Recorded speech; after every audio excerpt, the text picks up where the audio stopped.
जय श्री राम बच्चों। हम ये फर्स्ट चैप्टर का सेकंड वाला पार्ट पढ़ेंगे। आज ख़त्म हो जाएगा ये।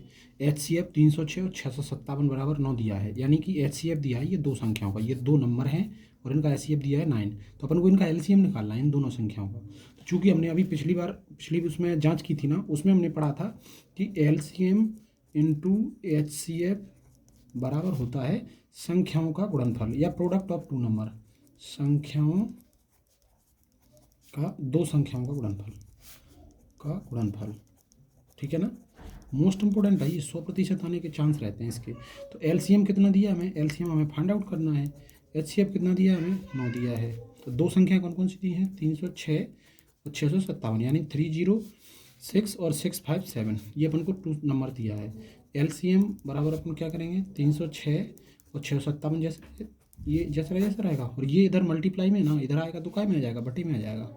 ठीक है ना, और इधर 9 का डिवाइड करेंगे अपन, 9 का डिवाइड करेंगे तो कितना आ जाएगा, ये पूरा अगर मल्टीप्लाई करेंगे अपन पूरा का पूरा तो 20104 ये इसका मल्टीप्लाई करने पे आंसर आएगा, आप कर लेना।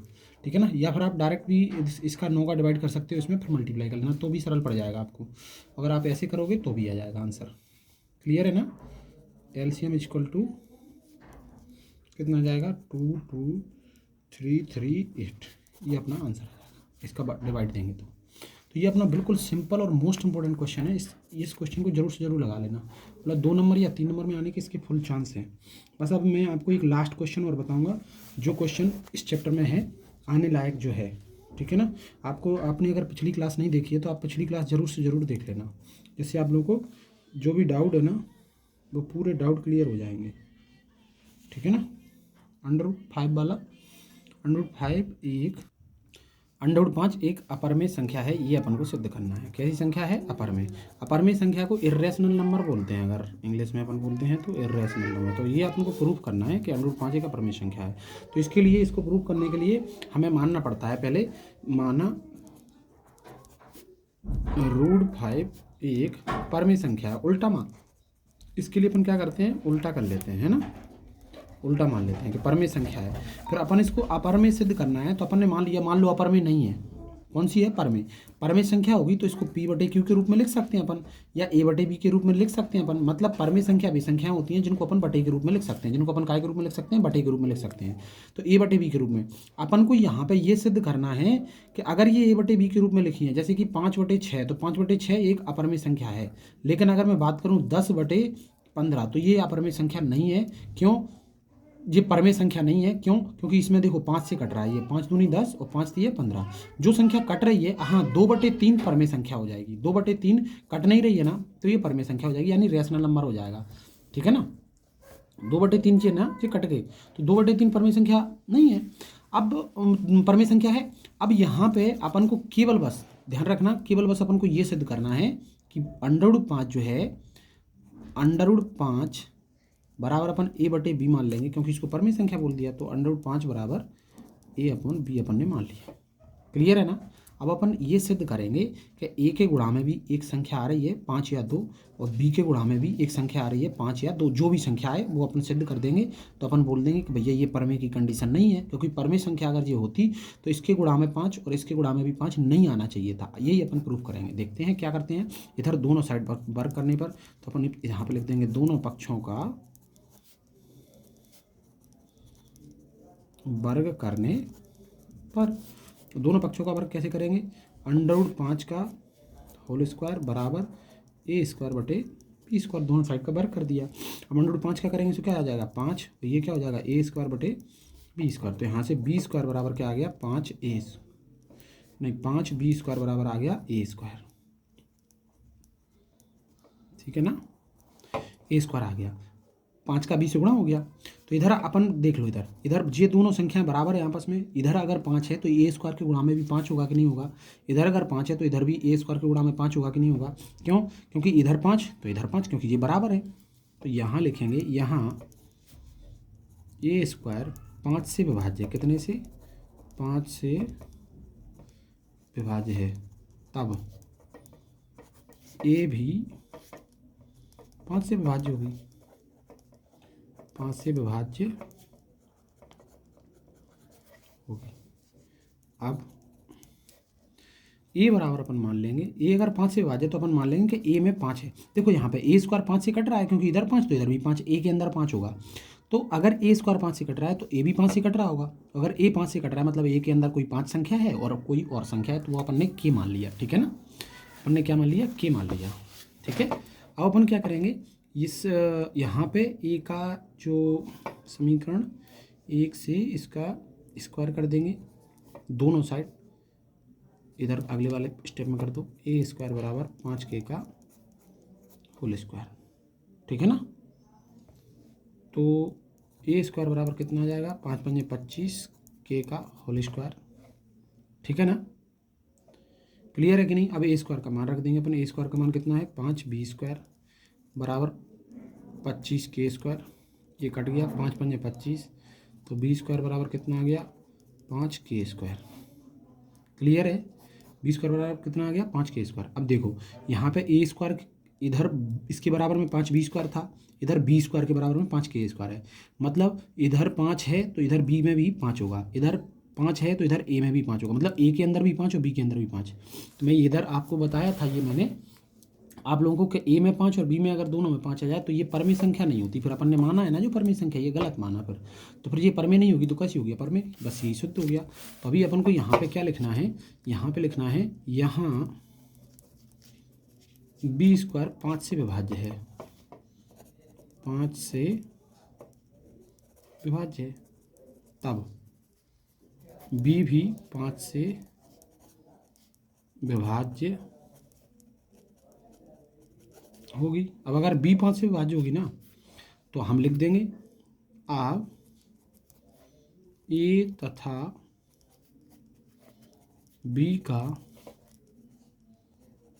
उभयनिष्ठ गुणनखंड, कौन सा गुणनखंड, उभयनिष्ठ गुणनखंड क्या है 5। ए और बी का उभयनिष्ठ गुणनखंड कितना है 5 है, जो हमारी कल्पना का विरोधाभास है, जो हमारी कल्पना का विरोधाभास है, क्या है लिख देंगे आप लोग, है ना। जो हमारी कल्पना का क्या है विरोधाभास है, अतः √5 एक अपरिमेय संख्या होगी। आप लोग इसको अलग से लिख लेना, यहाँ पे बन नहीं पा रहा है तो मैंने यहाँ पे थोड़ा सा वैसे लिख दिया है, ठीक है ना। अब देखो आपको बस इतना सा ध्यान रखना है, बिल्कुल शुरुआत से आपको एक बार और बता देता हूँ। √5 एक अपरिमेय संख्या जी अपन को सिद्ध करना है, तो √5 एक परमेय संख्या अपन ने उल्टा मान लिया, यहाँ से हल करेंगे अपन उल्टा मान लेते हैं, और परमेय संख्या है तो जो बटे के रूप में लिख सकते हैं, तो बटे के रूप में a बटे b। अब इसका वर्ग किया तो स्क्वायर करके ही आ गया, √5 का वर्ग कितना होता है 5, स्क्वायर से √ कट जाता है, तो ए स्क्वायर बटे बी स्क्वायर, बी स्क्वायर का गुणा इधर होगा, बी स्क्वायर का गुणा इधर होगा, तो ये क्या हो जाएगा 5b स्क्वायर, ठीक है ना। तो 5b स्क्वायर बराबर ए स्क्वायर। अब ये 5 इधर है तो 5 इसके अंदर भी होगा, क्योंकि दोनों बराबर है तो ए के अंदर 5 होगा, तो ए स्क्वायर 5 से विभाज्य है, विभाज्य मतलब डिविजिबल बोलते हैं इंग्लिश में इसको, ठीक है ना। तो ए भी 5 से विभाज्य होगा, यानी A also will be divisible by 5। तो ए 5 से अगर कट रहा है तो ए बराबर अपन ने 5 की मान लिया कि ए के अंदर क्या है 5 है और 1 की है, स्क्वायर किया तो ए स्क्वायर बराबर ये हो गया। इसके बाद ए स्क्वायर बराबर 5 का स्क्वायर कितना होगा 25, ये 5 से 25 कटे तो 5 के स्क्वायर आया। इधर देखो बी स्क्वायर के गुणा में भी कितना आ रहा है 5, इधर देखो ए स्क्वायर के गुणा में भी कितना आ रहा था 5, तो बी स्क्वायर भी 5 से विभाज्य है तो बी भी 5 से विभाज्य होगा। ए और बी का उभयनिष्ठ गुणनखंड कितना होगा, उभयनिष्ठ गुणनखंड 5 हो गया, ठीक है ना, जो कि हमारी कल्पना का विरोधाभास है। क्यों है विरोधाभास, क्यों है ये हमारी कल्पना का विरोधाभास, क्योंकि हमने माना था कि ए बटे बी क्या है, ये परमेय संख्या है, और परमेय संख्या माना मतलब इसमें 5 का गुणा और इसमें 5 गुणा हो ही नहीं सकता है, जबकि इधर अपन ने सिद्ध कर लिया कि 5 का गुणा दोनों में हो रहा है, दोनों का कॉमन गुणनखंड है, अतः √5 का परमेय संख्या है। बिल्कुल सेम टू सेम आप समझ लो, इसी सवाल जैसा आता है √3 का, और इसी सवाल जैसा आता है √2 का। ये मोस्ट इंपॉर्टेंट सवाल है, तो इसको आप कर लीजिएगा जरूर से जरूर। अगर इसको आप सॉल्व करते हो तो 100% इसमें से एक क्वेश्चन आने के चांस हैं, √3 का, √2 का या √5 का। एक सवाल और है 6 + √2, इस प्रकार का सवाल और आता है, ये अलग टाइप का सवाल है, कम ही चांस है, परंतु इस टाइप का आता है। इस टाइप का मतलब 1/√2, मतलब अंडर रूट वाली जो संख्या है ना वो थोड़ा अलग से अलग टाइप में लिखी होगी, या प्लस में लिखी होगी, या बटे में लिखी होगी, अलग टाइप से। तो इन सब प्रकार के सवालों में ये एक अपरिमेय संख्या है, इसमें भी क्या कर सिद्ध करना है अपन को, इसको अपरिमेय सिद्ध करना है, तो अपन उल्टा मान लेते हैं वही चीज़, ठीक है ना। माना 6 + √2 एक परमेय संख्या है, सब में यही करना है, ठीक है ना। इसमें भी ध्यान रखना विशेष रूप से, क्या मान लिया अपन ने, परमेय संख्या है, और परमेय है तब 6 + √2 बराबर क्या मान लिया अपन ने, a/b, ठीक है ना, तथा करके, ठीक है ना। अब क्या करते हैं, अंडर रूट वाली संख्या को एक तरफ रखा रहने दो, बाकी सबको किधर ले जाओ, दूसरी तरफ ले जाओ। -6, 6 को 6/1 लिख सकते हैं। एलसीएम लिया तो यहाँ पे एलसीएम इसका आ जाएगा b, एलसीएम कितना आ जाएगा b, a - 6b √2। यहाँ पे आप देख लो, ये वाली संख्या है ना, ये अपरमेय संख्या है, और ये वाली संख्या है ना, ये परमेय संख्या है। क्यों, a/b परमेय संख्या है, तो a - 6b/b भी परमेय संख्या होगी। क्यों, क्योंकि इसमें अपन ने पिछले वाले सवाल में पढ़ा था कि अगर ऊपर और नीचे एक ही संख्या कॉमन हो रही है, दोनों में उभयनिष्ठ गुणनखंड हो रहे हैं तो ठीक है, अगर नहीं हो रहे हैं ना तो फिर ये अपरमेय। तो ये वाली संख्या कौन सी है, परमेय। ये वाली संख्या कौन सी है, परमेय, ठीक है ना। ये वाली संख्या तो हम पिछले अभी सिद्ध कर चुके हैं, √2, √5, √3, ठीक है ना, कि ये अपरमेय होती हैं। ये कौन सी है, अपरमेय। क्या परमेय संख्या और अपरमेय संख्या बराबर हो सकती हैं, हम लिखेंगे यहाँ पे लैंग्वेज थोड़ी सी, यहाँ a - 6b/b एक परमेय संख्या है, परमेय संख्या है, तथा √2 एक अपरमेय संख्या है। अब हमने फिर मानेंगे क्या, दोनों बराबर में है और एक परमेय एक अपरमेय हो ही नहीं सकता है, तो हम क्या मानेंगे, ये जो हमने माना था कि माना ये परमेय संख्या है, ये हमारी कल्पना का विरोधाभास है, जो कि यहाँ पे लिखेंगे हम, जो कि हमारी कल्पना का विरोधाभास है। क्या है, विरोधाभास, ठीक है ना। अतः हर सवाल में ऐसे ही करना है। अतः 6 + √2 एक अपरमेय संख्या होगी। कैसी संख्या होगी, अपरमेय संख्या होगी। बस यही प्रूफ करना चाहिए, हमने कर दिया। अब मान लो ये 1/√2 वाला आ रहा है, तो अपन देखो 1/2 वाला करूँ मैं, यहाँ पे अपन यही मानेंगे 1/√2 एक परमेय संख्या है, इसके a/b मानेंगे। यहाँ पे अपन क्या करेंगे, b को इधर ले आएंगे, सो b बराबर हो जाएगा √2 × a, और फिर b/a बराबर हो जाएगा √2, ये a इधर आ जाएगा, ठीक है ना। देखो 1/√2 है, इसके बराबर a/b माना अपन ने, इसमें जैसे माना था बिल्कुल सेम टू सेम उसी सवाल जैसा है ना।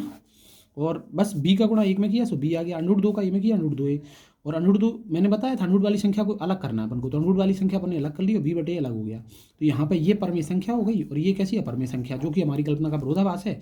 अतः 1/√2 भी अपरमेय संख्या होगी। बस सब में ऐसे ही करना है। ऐसे ही एक 3 + 2√5 वाला है, 3 + 2√5, उसमें भी अपन को क्या मानना है, बराबर में a/b मानना है। तो इसके हिसाब से पलट पुलटू के अपन को √5 बराबर ऐसा कुछ इधर संख्या आ जाएगी, तो अपन बोल देंगे कि ये अपरमेय संख्या है और ये परमेय संख्या है, जो कि हमारी कल्पना का विरोधाभास है।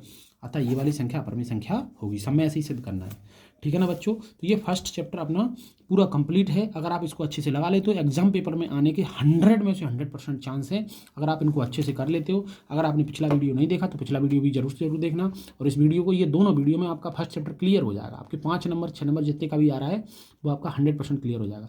जय श्री राम, मिलते हैं अगली क्लास में, धन्यवाद।